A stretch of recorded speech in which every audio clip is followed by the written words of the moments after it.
Hi, welcome to If I Did It, a show where we analyze and solve PR kerfuffles from MMA Word and Beyond. I'm listening to the viewers who said stop doing that. Go to hell. You're not the boss of me. Tell me what to do. With your Come new with a more haircut, memorable you're working beginning. for everybody. I'm sick of people telling me what to do. I am now the show's teenager. Well, you're also WME-IMG, Eugene. I am. Chris Cyborg hit Angela Mangana at your inaugural UFC athlete retreat, and the police cited her for battery. What citations are you planning against Cyborg for her battering your company on Facebook? Well, if I am WME, I am going. This is absolutely terrible what you've done, Chris.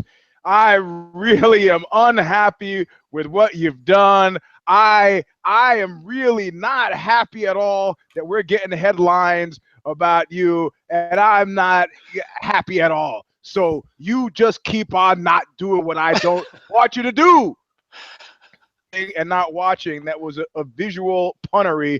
I was nodding my head in assent while giving a double thumbs up. I mean, the big turn with this story is her unexpected introspection, where she came out, what was it, today, and said, praise you. And in this instance, she was played like a fucking violin. Step back a moment, I mean, within hours, I guess, and realize, or I guess a couple, 24, 30, 72 hours, maybe realized, this is just a monkey show for the zookeepers, man. And I played the fuck into it because why? Because fundamentally, she hasn't fought a fight worth watching for years. It needs to. And they're at this big convocation where you can, like Fred Astaire said, rubbing elbows. This is precisely what they needed to do to generate continued interest.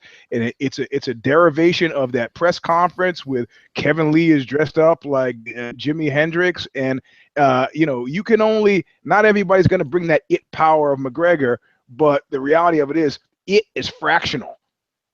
It's really fractional. You can do a composite it with enough fucking things. I mean, Chuck Norris has a charisma of my shoes. But they created a star out of this guy by working on a composite it. And this kind of meme with, Chuck Norris doesn't do push-ups. The earth moves out of his way. That's continued this guy's. I mean, Texas Ranger, are you fucking kidding me? So you can create composite fucking it. Do you sanction her? Fucking absolutely not. How do you sanction her and not sanction Kevin Lee? You do what you have to do. Maybe there are different rules for female fighters because it's supposed to be girlish. I don't know what the fuck the story is. But the reality of it is what she did, if I'm WME, I'm happy about. Because who's talking about it? We are. That's true. What do you think, Nate? I think Eugene is on Bizarro World because WME-IMG does not like Chris Cyborg. They don't want to market Chris Cyborg. They're looking for reasons to pull the trapdoor out from under her. They've blown many an opportunity to market Chris Cyborg time and time again. They cannot. You're not. Who are you talking about? They haven't been in charge for a bunch of years. They are Dana new. And WME, I think, takes their lead from Dana. I don't think they like anything about this. I guarantee they're going to continue to mishandle Cyborg just like Zuffa did. They're going to punish her to the max. It's not what they should do. I think what they should do is what you're saying, although I don't like so much the optics of her as a featherweight punching a strawweight and everything else. It wasn't a smart play on her part. But if I was WME, I'd do what Eugene is saying and hype this chick and book her a fight post-haste. Get her a title fight with the randomie ASAP. I'm baffled as to how they haven't done it, but that's not what they're going to do. They hate them. Oh, boy. And I don't know that I'm ready. I don't know that I'm ready to see that. Jermaine's a friend of Knuckle Up. I don't know that I'm ready to see that. She's wearing the belt. If you're going to go around wearing the belt, it's like Michael Bisping wearing that middleweight belt. That invites assault from Yoel Romero, etc., etc. I mean, it's like walking into Tombstone with a big gun on your belt and wondering why Doc Holliday, has beef. Like, It's Chris's Yeah, belt. right. So Right. But WME is going to blow this. They're going to fuck it all up. They're going to back the police that are pressing charges. They're going to crucify her to the max. Mark my words. So you weren't buying the bullying? Were you buying her bullying statement? What? That she's been bullied? Yeah. Well, The she has screed been against bullied. company culture. Yeah, she has been bullied. And she's clueless and witless and always reacts in the wrong way. From hiring Tito Ortiz to be her agent on down. She has no grasp of the dynamics at play here, and she misplays her hand every time. Punching the girl was really dumb. You remember that movie that I wanted to do called The Losers? They had one last chance, and they blew it again and again. This is a derivation of that line from that Humphrey Bogart movie. Wish me luck, Shamus. You know, sometimes, you know, your kind always does. I got a raw deal. Your kind always does. I love her. I love Chris Cyborg. She's nice to my kids, nice to me. But yeah, this is the kind of mismanagement that you can't. It's got to be. It's genetic at that point. You know. Well, speaking about genetics and torrid tales, Nate, you're Anheuser-Busch. UFC fighters were not impressed by the performance of a representative at their athlete retreat. The Funk Master himself, Aljamain Sterling, summed it up perfectly by tweeting, quote, "Who the hell won at Anheuser-Busch to sponsor them with a drunk douche talking to him like he's God's gift? The shittiest speaker by far," end quote. Is this part of your, quote, born the hard way, end quote, branding? And if not, should it be? Well, you didn't mention the whole allegedly drunk at 9:30 a.m. part. Like, the dude rolls into the conference lit up at We want some Conor McGregor's. Yeah. Don't be surprised if you lose and we drop you. I mean, we want winners. I've never, traversed the heady lanes of beer distributorship and Anheuser-Busch sponsoring us. And I mean, I'm sure they drink a lot around the Anheuser-Busch factory and marketing department and everything else. It's part of the job, but it seems like showing up drunk at 9:30 in the morning is a bad idea at every job, You don't including think he's high off testosterone? I think the All UFC the fighters, there were raging men multiple in the fighters saying he was drunk. And so I'm going to go with that. That seems credible to me and also incredible. So if I'm Anheuser-Busch, it's well, what do they got to worry about? They're sponsoring the UFC, so they get a little blowback for some fighters. Basically, their play is don't sponsor the fighters that are bitching, right? But they can also call dude in on the carpet and be like, seriously, dude, you're representing the company and you're drunk at 9:30 in the morning. Sampling the product, baby. Yeah. I don't know, man. Listen. Fighters become fighters because of a certain kind of psychomonograph, right? And that said, you tend to be. I mean, this is why I like hanging around tough guys, because they're super polite, right? Why are they polite? Because they understand each other, and they understand that one fucking cockeyed word, one thing out of your mouth that could just go in the wrong way, and you could be hurting. Guys who maybe grew up with fathers who weren't the nicest guy, you could be hurt. Maybe some people are expansive and like the type of fighter. Like, I'm a relaxed guy because I know people now. You don't have to go to the post for everything, but you're going to stand up there and you're going to be fucking drunk. You know what that comes across as? It's total fucking disrespect. You wouldn't do that shit at a mafia meeting. You wouldn't do that at a convocation of Hell's Angels. You wouldn't do that lots of fucking places where tough guys hang out. And make no mistake, this is an audience full of tough guys who are smart enough to know when you're fucking jerking it off, And look, I know this woman, she had a hotshot agent, and her agent calls her and says, hey, you know what we're going to do today? We're going to go out to Tony Danza's wedding. And they go out to Tony Danza's wedding, and she's like making deals and meeting people. And at a certain point, she turns around and hears that the dreaded woo-hoo, and sees a woman dancing on the fucking buffet table. And that woman was her agent. Well, she was rep by William Morris. William Morris, like Anheuser-Busch, like WME, big fucking company. You on your own time, invited to Tony Danza's wedding, you are fucking fired. You don't dance on the fucking canaps at Tony Danza's wedding. You don't show up drunk at 9:30 in the morning, even if your brand is alcohol. Drink responsibly. That's not it. That guy's fucking out, you know. And I put a little extra in the envelope for Sterling because, you know, fuck it, whatever. Well, one company that a number of people wish was out, Eugene, your Reebok. Yeah. UFC lightweight Kajan Johnson was kicked out of the athletes retreat after putting your representative on blast, live and in public, if you will. He later tweeted that he had a great sit down with the UFC. Do you need to have one with the UFC too, Reebok? Look, you know, there is not who is that? Who among us doesn't see these two growing old together? Nobody. When the contract runs its course, do you think Reebok is going to re-up? I don't. Do you think that the UFC wants him to re-up? I don't.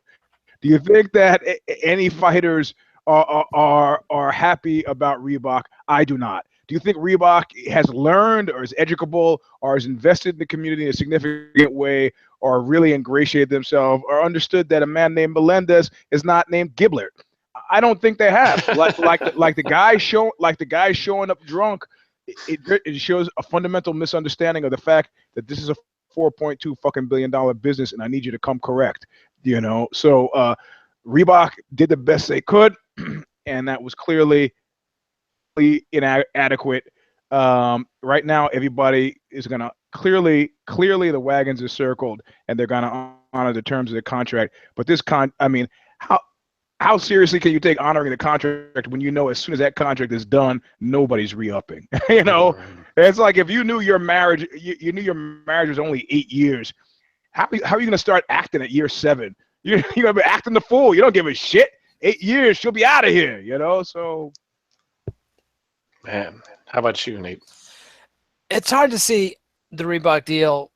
I can't believe the Reebok deal has lasted this long. So the contract must be tight. But the 50% discount thing and Kat Zingano's comments. Oh. So break it down for those who don't know, Nate. What happened? She tweets out that they were given like a card good for a 50% discount in Reebok gear. They're not even giving free gear. Yeah. Like that's sponsorship. I think it was one use only too, right? It's like, it might have been. Like that's what sponsoring is, free gear. If you get a sponsor, you're supposed to get bags of shit from them. You know, duffel bags and shoes and it's like when shirts. Sprawl used to sponsor me, and the guy gave me an imperfect T-shirt, and I asked for a second one, and he was like, no. Well, I mean, he was sponsoring you. Come on. Yeah, I told you all you need to know, right? But I mean, the old tap out days, man. I mean, Mask would be throwing out the shirts and the socks and everything. And for Reebok to I mean, they're literally taking money out of these people's hands, food out of their mouths, and then coming back with, here's a 50% discount on our crap that nobody wants in the first place. I don't know what Reebok can do at this point. They should be looking at getting out of this deal because it's not doing their brand any favors. Like, how many more years is it? I don't know. Yeah. This is the infamous trademark of our uninformed. You know, if we were a professional show, we would know, but we don't. And you know what? We don't. You know what professional means? You know what professional means? Getting paid for it. Yes. Well, you know, there you go. But also, we wouldn't want to violate any NDA agreements that we have if we actually know how long the deal is. That's right. Top secret stuff that we can't talk about. There you go. That's a spin. See, that's why that guy gets paid the big bucks as a lawyer. Because I was about to go auto defay and start shitting on everybody, complaining about what little money we get. And yeah, I know. Self-sabotage. That's what the S stands for. You poor mouth it to the point that in other videos we've had commenters come on. How can you do this, that, and the other in this video when poor Eugene has to go begging to watch the UFC at other people's houses. Where I have to steal toilet paper. There's a man at my. You know what my wife did? She found some video of me on stage in like 1984, and she's like, "Show me." And I'm like, "Yeah, it's kind of cool." And she's like, "No, you're not getting it. Look at it." I said, "Yeah." She goes, "A significant portion of this show you spend complaining about money."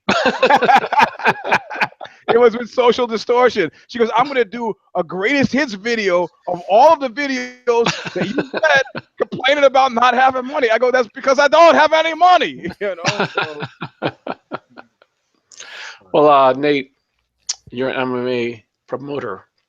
Last weekend, a 12-year-old girl making her amateur MMA debut in Japan choked her 24-year-old opponent unconscious. Under what circumstances, if any, would you pursue her next fight for your promotion? Well, when in Rome, do as the Romans do. I can't fathom the world of skanky Japanese MMA promotions. Actually, I'm told that this is all under the purview of certain gyms that are training fighters, et cetera, et cetera. But this is just skanky. This is a 12-year-old girl. I can't. She was wearing a head guard, man. Yeah, it's still. I just can't approve it. I can't advise people to do it. Like, stay away. Bad. Don't do it. Not even have another 12-year-old up against her. No. So then we're in Chechnya, right? Yeah. I mean, yeah. I don't think I have under to ask. 18 should be doing MMA. I'm sorry. First of all, you know, the promise and then the reality were quite different. When I saw that they had headgear, you know, my kids trained MMA from the time they were 4 or 5, and they would do the Born to Fight series in San Jose. They would fought multiple times, and you know, they came out with chest protectors, and they came out with kicks, and they came out with headgear, and then they had open finger gloves so they could do some of the grappling with it. And they weren't calling that cage fighting. It happened on the mat. It was competition. However, this is in the octagon against an adult is very different. And this was a bullet that they fucking dodged, clearly because the adult woman who was competing against her was unschooled or paid off. It was a setup. Yeah, it was fundamentally a setup. And you know, how comfortable do you feel with being suckered? You know, I mean, let's get a WWE fan in here and ask them. You know, we know it's theater, but we like that kind of theater. This is being sold as, and you got to realize if it's a spear point, it's a spear point to a bunch of unhealthy shit behind it. You know, I mean, as well as tarnishing a fucking brand that's worked hard to not be tarnished in that way, like savagery, right? Had it not been, you know, had it been a less of a setup, maybe a 23-year-old, somebody goes, "Hey, well, it was just a fight with a 12-year-old. Have this 12-year-old go against a 21-year-old. It'll be a fair fight." And then the 21-year-old destroys the 12-year-old. Right. But what the fuck? What is that going to do to your? Nah, it can't happen. It can't. It so much can't happen that if somebody were to try to legitimately do it and not make it a work, that person, I think, could make the claim that should expect to be finding horses' heads in their bed. You got to stop it. Man. You know, you're 12 years old, can't get tattoos either. You know why? Shit that's going to affect you the rest of your life before you reach the age of reason. Nope. Yep. Speaking of reaching the age of reason, Eugene, you're Katy Perry. Oh. You allegedly dissed and dismissed drag queens from SNL performance last Saturday with Migos because the rap group wasn't down with them. While you kept some around on stage, you banned all drag performers who rehearsed and performed with you from your after party. How can you maintain your wokeness in wake of your moral brokenness? You know what? But she fits into that. Was a very nice couplet. I don't want to let that go unnoticed. But she joins a long tradition of female stars who have had largely gay followings, who have taken 100-foot cliff dives into total fucking stupidity. And I'm going back to Anita Bryant, and I'm going to stretch that through Donna Summer, when Donna Summer became a born-again fucking Christian, and it was like, you know, I don't know what you're talking about, gay audience. I don't have anything to do with gays. You know, I mean, give me a Madonna. I didn't think I'd be saying it. Give me a Madonna. Give me a Barbara. Give me a Barbara Streisand. Give me somebody. Give me a Bette Midler. Somebody who has a real fundamental understand. Hey, I guess you haven't heard too much. Who was that hip hop guy that everybody loved? A really raw guy, Jamaican cat, and then all of a sudden in the 80s, he's like, I wish all gay people would die. And his career, cue the Wiggly music, wah, wah, wah, done, finished, Right. Finished. I mean, you can't. I mean, the narrative behind Katy Perry was that her family, the Christians, and that she broke away and was doing this scantily clad kind of earthy music, and she was a black, and now she's going with, it's just tonally fucking totally wrong, man. Wrong. And as far as hip hop guys not being into it, fucking wise the fuck up, man. I have no patience at all for black folks who are not cotton to the gay community, because not a single. I've had gay people in my family as long as I remember, and when I was 4 years old, 3 years old, 4 years old, I knew they were gay, and it wasn't a fucking thing. And that's true. Yeah. If you're in a black family, David and Dickie, what, the 40-year-old men are roommates? Get the fuck out of here. So it's like, what do you care? What do you care what they do when they're behind closed doors? What do you care? She fucked up. If I'm supposed to be her, if that was a question, I don't know how you get out of it. I don't know how you get out of it. This was, in my mind, almost irrecoverable damage. Damn. How about you, Nate? It's pretty weak ass bullshit, I gotta say. And the fear basis of these young dudes that are afraid of drag queens and can't be associated with them. Man, check yourself, dude. Get off the down low and come out of the closet. Like, what are you afraid of? Like, I mean, put on some high heels, brother, and accept yourself, because you just wrecked yourself. It's ridiculous. And she needs to apologize. She needs to make them apologize. You know what? If I'm in that community, I'm like, hey, fuck you. Because for sure. nobody gives a fuck about Tiffany, Debbie Gibson. So join the crew. Well, especially given the fact that when she recorded the song with them, there was backlash because they had come out against a closeted rapper that had come out, and so that was from Atlanta. Yeah. So when she announced that she was going to record a song with them, she got the backlash at that point. So to have that a month or so ago, and then now you're going to do a performance, it's just total. Yeah, they saw it. They should have seen it coming. And they did not. Yep. Yeah, and I'm shocked that her management let this happen. No shit. I'm shocked that the management let it happen, and you did. And good luck trying to bounce back from that. Hey, you look, with this new haircut, I go to jiu-jitsu, and one of the guys was like, "Hey, you look gay." I was like, "All right." He goes, "Do you like Judy Garland?" I'm like, "Yep." Do you like Liza Minnelli? Yep. You like Barbara Streisand? Yep. You like show tunes? Yep. You actually like Barbara Streisand? Have you listened to Barbara Streisand? Early Barbara Streisand? Are you fucking kidding me? She can kill you. She can sing brilliantly, but her material is terrible, and she butchers. No, I'm talking about the stuff she did with Bacharach. What is I got it on here. One of her first records, man. You don't know shit about me. I'll find it before the show's over. He's gonna haunt you with it. I've regret your words. Her first 3 or 4 albums, and there's some funny shit on there, and she can sing her ass off, but she's no Judy Garland. She's no Judy Garland. That's what I'm saying. So now we're gonna get into a hissy slapping match over. That would be the greatest, gayest thing of them all. You bitch, you.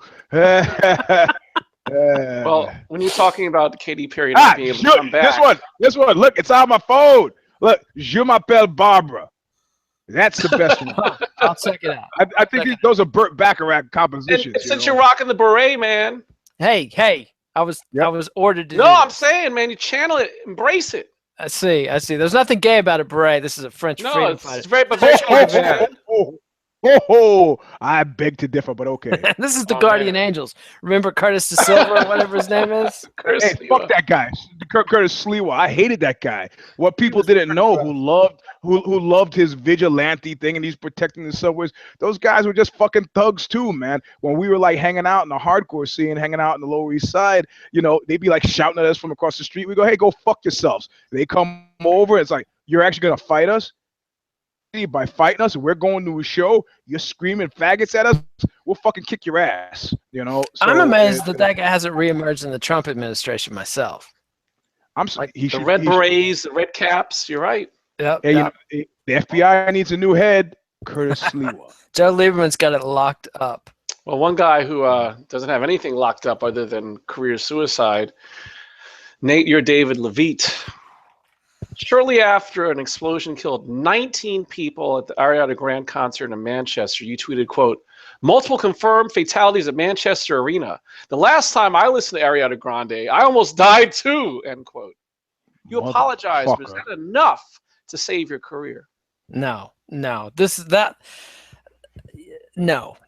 is a death blow. This was a open mouth, insert shotgun, pull trigger. You don't recover from this. This is such an asshole move. People died. Real people. Children died. 8-year-old kids. Yeah. 8-year-old kids. And also the idea that me as a grown man, I'm going to make fun of music that is enjoyed by little girls. It's like, why don't you go to the playground and kick little girls in the face? Like, fuck you. What are you doing? Like, who's this guy again? Who hires him? Well, he writes for all kinds of people. Yahoo. He put CBS and Access, and apparently a couple of years ago he had another kerfuffle, and CBS came out and said, this guy doesn't work for us. Like, you know, we have nothing to do with this guy. So the fact that he's come back, you know, I guess he's one of these guys who, you know, he's like, oh, I tear stuff from the headlines. You know, I see something from the Twitter feed and I make jokes about it. That's my shtick. I don't mean anything by it. It's just what I do. Yeah, I mean, it's like, it's a double strike. You're punching down, and I mean, little girl, like, fuck, I listen to Moana soundtrack on the way to preschool every fucking day. Hello. I've gotten to the point where I'm enjoying the Moana soundtrack, which is like not what I want to be doing, but my daughter loves it, so great. You know, it's catchy, man. It's catchy, and Lin-Manuel, you know. Yeah, the guy from Flight of the Conchords is funny. The Rock song is pretty good. But anyway, like, why are you picking on little kids? Like, little kids like the kind of music they like, and that's great. Like, if you want to make fun of people your own size, and then make fun of people when they just died. This is the center stage diseaseism that's part of social media, where, like, you know, Chris Cornell dies and everybody's rushing to get in front of the mic. I'm here all week, people. What joke can I make about grunge almost being dead? What joke can I make about, you know, a buddy of mine is going on people's faces. Come on, you people, fucking man up. He was no Frank Sinatra. Well, the friend who's making that joke is a fucking mean, hateful guy, and that was fucking mean and hateful. I have no need to. What am I gonna get? A click? I'm gonna get a click. I'm gonna get a like. I'm gonna be center stage for a few minutes here in the community of peers. Give a shit, man. It's just it's like what people are finally coming out. Who's the cat in the Atlantic, or Matt Tabibi talking about Roger Ailes? You know, that guy. That's different. That's totally different, because Roger Ailes fucking buried upside down, head cut off, stake through his heart. That guy hurt millions of people. That's fucking different. No, I'm talking about coarsening the discourse, you know, and but this Roger Ailes coarsening the discourse. That's what we talk. We're not on the opposite side of this issue, man. Okay. What the fuck is wrong with you? I am saying. Even they're on the same side, they're arguing. Yeah, he's like I mentioned Ailes. He's running at it's that bottle. That's a problem. Whatever you're drinking, there. Belgian raspberry beer. It's excellent. Yeah, there you go. Budweiser might be watching. He wants to let them know that he can handle his liquor and make presentations. I mean, the problem is that people like it becomes grist for some comedic mill for people who aren't comedians. It's not fucking funny, you know. If my daughter gets killed going to a fucking show, I am not the same man ever again. And even more than that, I'm probably a very fucking dangerous man. Very precisely in light of internet fucking pricks who might think that kind of shit is funny. It's not fucking funny. Oh, is there anything that's comedy proof? People once said, can I make jokes about the Holocaust? Isn't this part of the human experience? Nazis should be, you know what? There's some guy online who was essentially calling me all kinds of horrible names in the electrical audio forum. And finally, the guy, people were like, are you crazy? He's a nice guy. Oxbow's a nice guy. He's like, I lost people in the Holocaust. And I go, okay, here we go. So your issue is with, a tattoo swastika on a demon on my arm. This is your issue. I'm glad you think somehow your misery, your pain is mitigated by calling me a nigger. But you got to understand that, again, we're not on opposite sides of this issue. So, I mean, I understand that there are serious things that should be taken seriously, and not everything's grist for the comedic mill, and that guy should be fucked hard. And not literally, like literally unfucked. No one should ever fuck this guy again. Yeah. And while we've been talking, I got a text. Reebok deal is 5 years. This is a 2-year mark at UFC 213. Oh my God. Shit. Man. Yeah. Speaking about feeling under the weight of something that's overbearing, Eugene, you're Jason Whitlock. Charlemagne the God declared your coworker FS1's Kristine Leahy is, quote, donkey of the day for playing the victim card when Lavar Ball clapped back at her on the herd. When you called out Charlemagne, he ethered you and refused to continue the beef unless you lost 200 pounds, claiming, quote, I don't take fat house slaves with fedoras seriously, end quote. Oh, shit. How do you reclaim your title as the black bullshitter of the woods? Oh, so who am I in this? I'm Whitlock? You're Whitlock. Oh,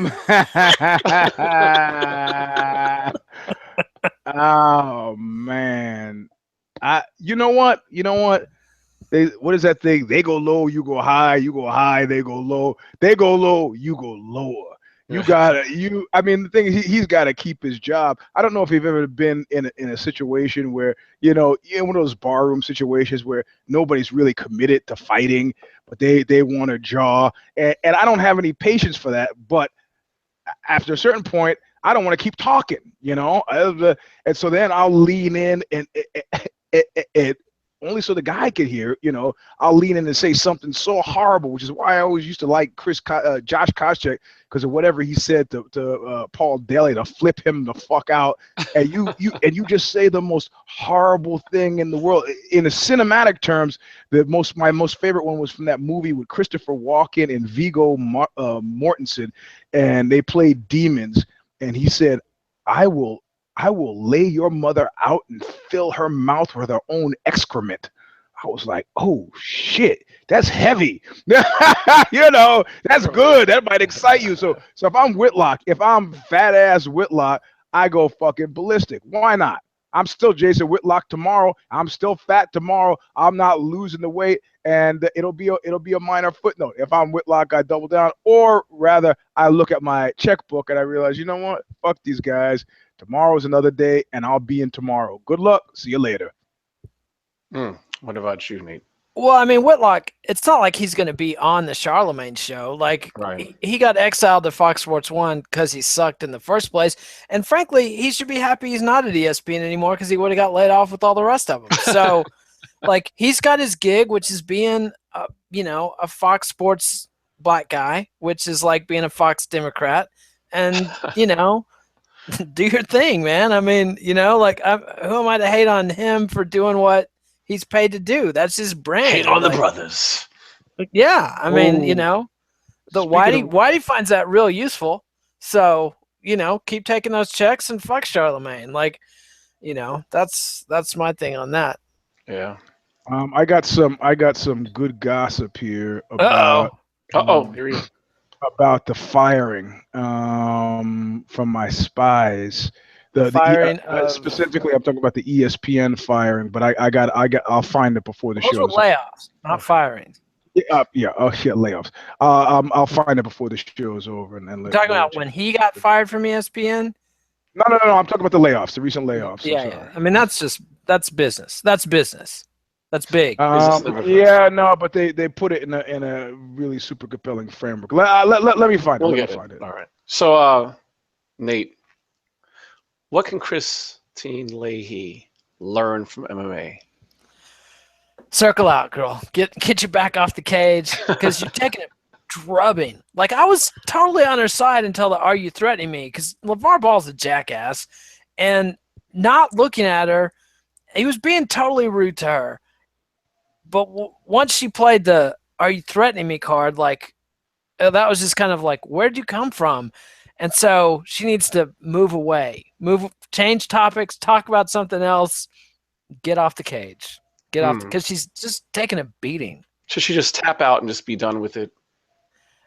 So, change the subject, because she can't quit the show. Tapping out would be like quitting the show and leaving. And nobody watches Colin Cowherd, but she's on the radio show too, I believe. And that's a serious gig. But it's, it's like she's Robin on Howard Stern. Like, it's a shitty gig. She's second banana. Plus, she's a blonde, so everybody thinks she's an airhead.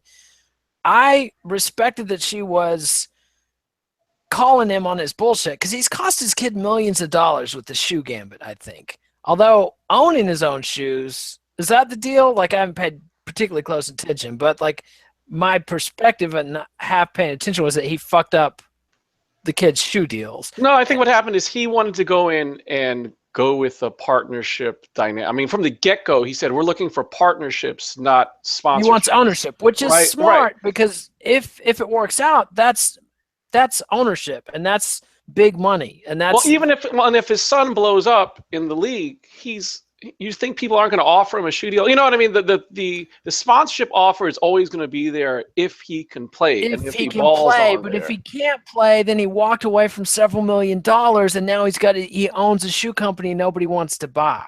Like, no, you know what? There's, I told you this guy was a piece of shit before, and I stand by his piece of shit now. You know why? Because he's a bad father. He's not in there for his son. There's a woman named Ellie Nessler. Ellie Nessler's son was systematically sexually abused up in like Lake County in Northern California about a decade ago, 2 decades ago, and the guy who did it, like a neighborhood guy, everybody expected. She is in court, and he smirks at her. He smirks at her as he's found either guilty or not guilty, or guilty and like a 3-month suspended sentence, or the bullshit they do when they don't take shit like sexual molestation seriously. Ellie Nessler reaches into her bag, pulls out a .30, shoots a guy dead in fucking court, right? She becomes a cause celeb. People like, fucking, this is a mother pushed to the breaking thing. Cameras are in her. Eugene, come back. The ghost of Ellie Nessler. What? There he is. Talk. We lost you right at. I don't remember. What was he exactly saying? After she shot, she became a cause celeb. She became a cause celeb. People were sending her money. They were talking about a TV show, and the cameras were interviewing her. She became a poster girl for the dedicated mother, and just all of this shit.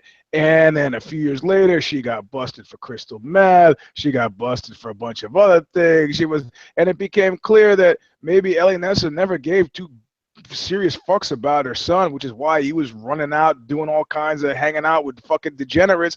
And it was like, you know what? People loved you because they thought you were a dutiful mother. That's what they loved. They didn't give a fuck about you. Lavar Ball, you know what? Sports dads, we have a special spot in our heart for them. Earl Woods, because these guys they love their sons, but they're dedicated to this other thing. But there's a certain point at which you lose it when you become whatever Marinovich's father was, like a fucking machine. Clearly, you don't give a fuck about the kid. The kid is, a vessel for you to kind of embrace some sort of thing. I agree with that. Like, when he's calling out Charles Barkley and wanting to play one-on-one with Barkley, like, it's gonna die. Connectivity problems. It's Lavar Ball, man. He doesn't like what Eugene's saying about him. Yeah. You know what? And somebody in your hood is streaming Netflix, and you're freezing. Okay, I'll stop talking. Can you hear me now? Yes. A little robot-y, but you're coming through. So what do you suggest that Kristine Leahy does? Oh, okay. What can she learn from MMA? Like what kind of she needs to shut the fuck up. This is what we call lay and pray. Bite down on the mouthpiece. Or what people accuse me of in jiu-jitsu, best bottom guard in the business. I mean, this is, you're not gonna, you just can't, arguing race with black folks game. Forget it. You can't win it. So just drop it. But that doesn't mean she has to put up with bullshit from guests on her show. Now I'm talking. Can you hear me? No. I can hear you now. I'm frozen. Good. You were. God. Okay, I'm back. I still don't think she has to put up with guff from guests on her show, regardless of their race. Like, if they're refusing to look at her and giving her the high hand, like, fuck that. You're a guest on the show. Like, no. But when she went with the whole intimidated thing, that was bullshit. That was a massive the weaponized whiteness. Yeah. I mean, although it's like Charlemagne comparing him to Emmett Till was that. For example, that's not Emmett Till. No, that's what I'm saying. You can't give the end because then stupid shit happens. Like when Joe Namath went on that show and asked the reporter for a kiss. Susie Colvin. I just want to kiss you. I just give him a kiss, baby. In my mind, also drunk at 9:30 in the morning. Yeah, you're drunk in public. And in my mind, I'm giving Joe Namath a buy on that. But it could have been, if it had been anybody else other than Joe Namath, if it had been your show, if you can, you just gotta fucking trod lightly. You can't play the fucking type, man. Like, who was that guy who used to call Wally George? And get a woman on the show, and then she'd be like, "Well, I think Wally, you're just honey baby, chicky baby, honey baby." Yeah, you want to be Bobby Riggs? You can't do that. I always do something with Boyd Rice. I don't want to talk too much about it, but I had to explain to people at work what I'm going to do this thing with Boyd Rice, and they go, "Oh, Boyd Rice, let me see who he is," and they go to Google Images. Type his name in, and the first image that pops up is Boyd Rice in a t-shirt with a swastika in the middle of it, in the middle of the word rape. Now, Rice is an error, but how the fuck am I going to sell that now? That sounds like a perfect segue to our teachable moment. It's about selling. Eugene, your music label Polyvinyl. Polysuture Your plan Records. to sell a record from what? Polysuture Records. It was a callback from Spinal Tap. Sorry. Your plan to sell a record from critically acclaimed punk band Power Bottom was derailed by a swastika and sexual assault allegations. Power Bottom lost acts and venues on their promotional tour. Their management dropped them. And you posted that you were, quote, ceasing to sell and distribute Power Bottom records, end quote. Are there any lessons to be learned as you process product refunds? So who I'm the band? Is that you're the record label? You're the label. Record label. Yeah, you know what? The record label. It's just like the scene from Casablanca. There's gambling in Casablanca. I'm shocked as he stands in the middle of a casino. The record label, my record label knows way more about me than any healthy individual should know, right? They have a pretty good sense given what even the meager amount of money they put into us, but it's still a lot of money for them. They have a sense pretty much of what my proclivities are, what I'm capable of, what I might do, what I'm under. They're not nobody. I've had guys who had to befriend me before they were going to give a green light to even their much larger bands playing shows with Oxbow, right? Wait, let me hang a bit and see. Nobody's taking any fucking risk. They knew and they thought it was maybe he's all right. Maybe it'll be okay. There's a certain category of people. none of which would be surprised by any of this. And those are typically people from the fucking label, you know. But what do you do? What do you do? What do you do? You know, what do you do if the guy is drinking too much? What do you do if the guy is taking too many? What do you do if, you know, I mean, I've heard tour bus nightmares, and obviously these are bigger bands. If they have buses versus vans, they have tour bus nightmare stories. And what the fuck do you do? These are grown adult individuals. You know, if they're going to give somebody a tour of the bus and they're taking somebody who clearly shouldn't be in the back of the bus and closing the door, what are you going to fucking do? You know, the girl comes out 15 minutes later, runs crying through the bus, you know, clutching her clothes after, you know, being chased by the singer who's laughing. What are you going to do? You're going to cancel the rest of the tour? So, yes, the label probably knew. Yes, they should have done something. Yes, they took a gamble. And like people who took a gamble, now they're losing. In the story. Man. What do you think, Nate? I mean, you two pretty much covered it. Like, the band's whole product, like the central to their brand, was this whole idea of empowerment and, you know, being part of the whole millennial call out culture. And it totally turned and bit them on the ass. I mean, if you look at like how many bands are guilty or accused of the same shit, you'd have to erase the Beatles, the Rolling Stones, Led Zeppelin, Jerry Lee Lewis, Ike Turner, Chuck Berry. I mean, on James Brown, Dr. Dre, Eazy-E, NWA, like hey, what's the deal with all the fucking black acts? Well, I started with the Beatles and the Rolling Stones. And then it was an uninterrupted string of like black performers. No, I was just, you know, following, you know, it's just Michael Hutchence, how about that? Jump on that guy. Jim Morrison, how about him? You know? Again, you can put them all. Like, you basically erase the entire catalog of rock and hip hop history if this was your standard of, oh my God, this shit cannot be on streaming service because somebody did something horrible.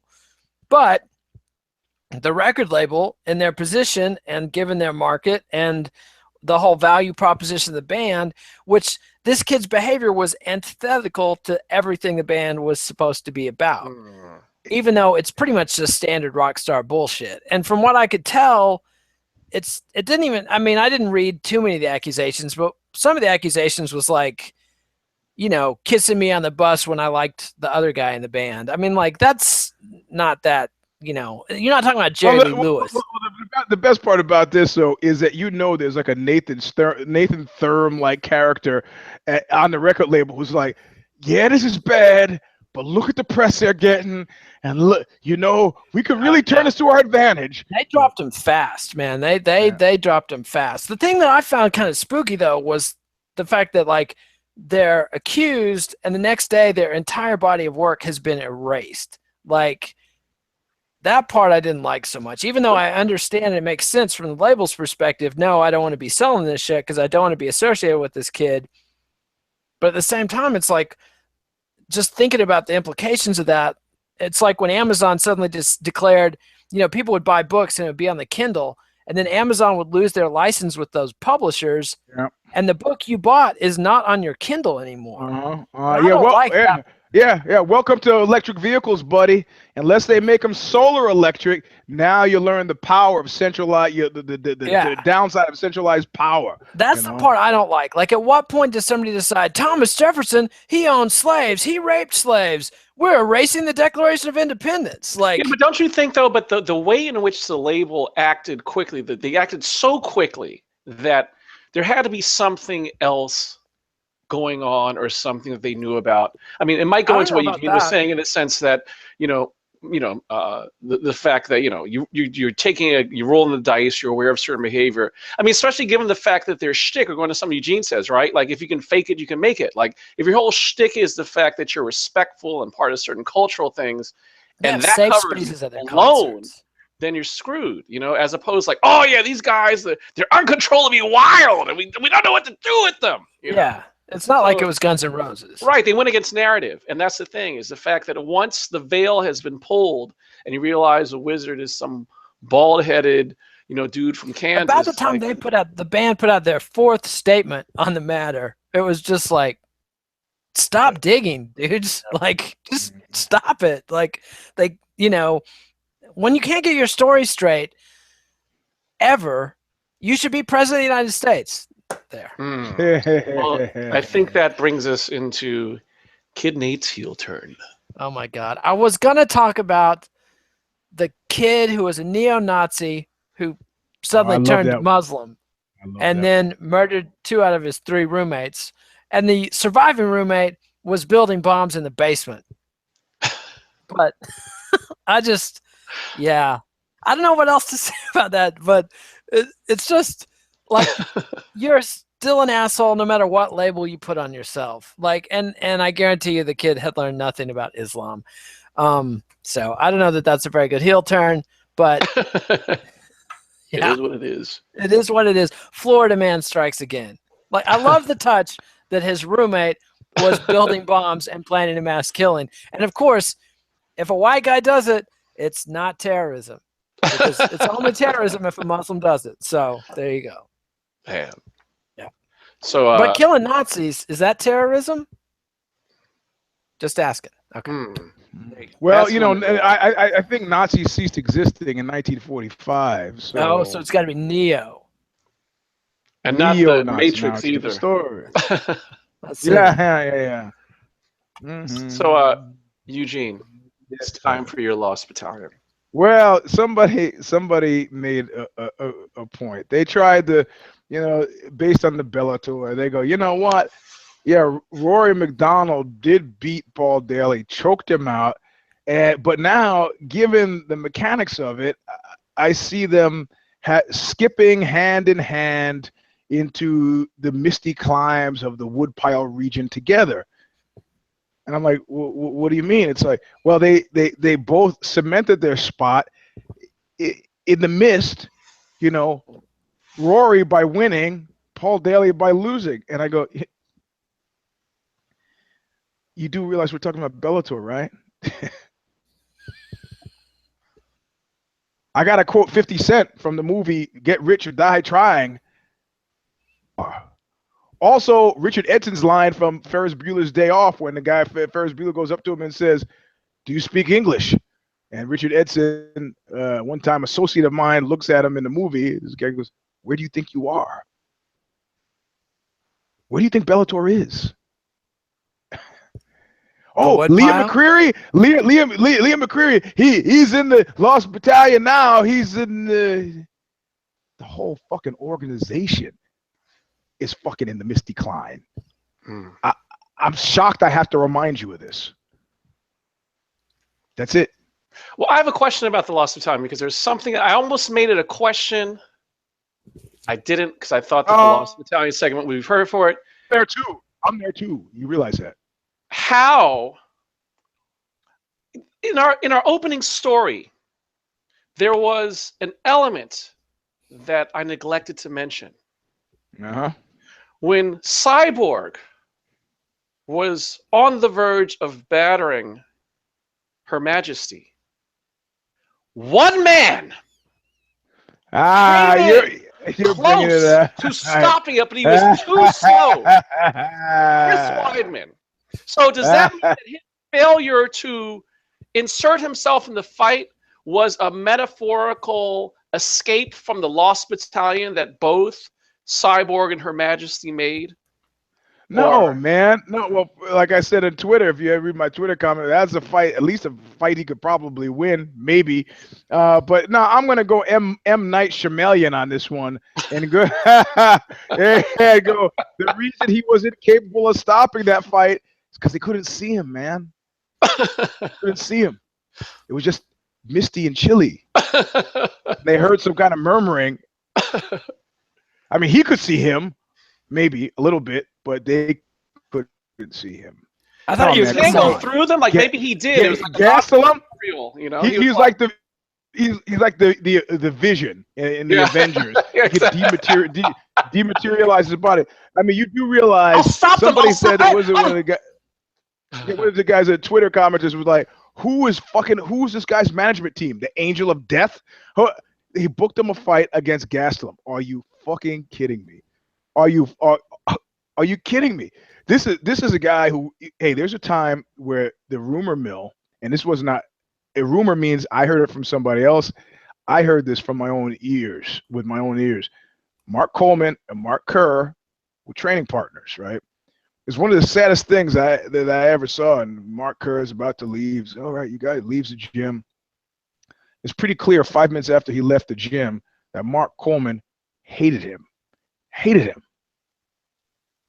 Now, if somebody, the people who I hate with that kind of passion, you know, keep your friends close, your enemies closer, I keep them around because I intend to revenge myself on them. If they were fairly astute, you know, if they're not astute, I'm not really that keen on revenging myself on people who are stupid. They just don't get it. They won't get it, you know? So you got to move ahead. It made me really sad. And this is that kind of thing, you know? I mean, so you're saying Mark Kerr was several notches dumber than Mark Coleman? I didn't say anything about dumb, man. He's a good-hearted guy who just was not, you know, not, his friends weren't his friends. It could have been that he did something to Coleman that irked Coleman, and, you know, it was, what do they call it, cooperation, you know, cooperation, competition. I don't know, but it was weird. And you know, when you said you were going to get all M. Night Shyamalan on it, I thought you were going to yell, "Those aren't your grandparents!" But never mind. Shyamalan Ding Dong. Well, see, I haven't seen enough of his movie to know what you just made a reference to. So I'm okay. Don't tell me. I just spoiled it. I know what you're, but I'm still flying high off of Split, which is not a bad movie. I enjoyed it. Well, on that positive note, thanks for joining us. Follow us at Twitter. On Twitter, at Eugene S. Robinson, at Alexio the Kid Nate. Please give us a thumbs up, Eugene. Leave comments on YouTube. Leave comments on YouTube. Subscribe to MMANation.com on YouTube. Buy that Oxbow record. Thin Black Duke. Fucking buy it. They haven't deleted that from Spotify. Exactly. Well, even that, waiting you know, for your copy, your promo copy. I need to order it. No. But I've been busy. You're making a point without knowing that you're making a point, right? The thing is, if tomorrow the internet is abuzz with the fact that Eugene is, it won't be abuzz with that fact because that wouldn't surprise anybody that I punch somebody in the face, right? It's not part new, of your brand, right? It's synonymous with your brand. Yeah, if somebody stood up as a Eugene punched me in the face, oh my God, it was so terrible. People were like, what the fuck? What the fuck did you do? You must have done something, you know. So it's part of the brand, right? What if it came out you really are a Nazi? Even that, like, again, they were the Nazi in 1945. What do you mean Nazi? What do you mean? Sounds like deflection right there. Yeah, no, but I mean, wait, what are you a vampire? What defines a Nazi and what made Nazi something that we're still talking about today is the intersection of organization, you know, corporate stewardship, and fucking numbers, man. You know, these guys living in trailer parks with fucking swastika flags on the wall. These are jerk-offs, you know?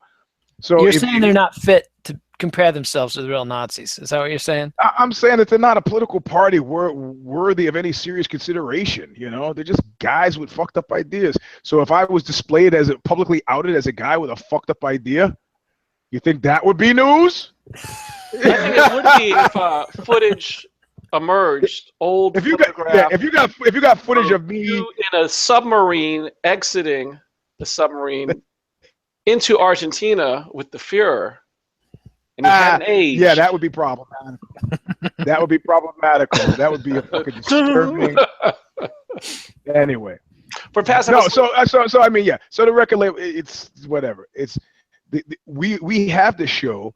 And the very definition of a PR kerfuffle is something that doesn't play, that suddenly creates a wrinkle in the PR flow that has to be addressed. You know, George Michael gets caught with the penis in his mouth in a bathroom in LA. That was news one time because people were, was he gay? Is he not gay? The second and third times, nobody gives a fuck. Oh, that's old George Michael with the penis in his mouth. To leave him alone, right?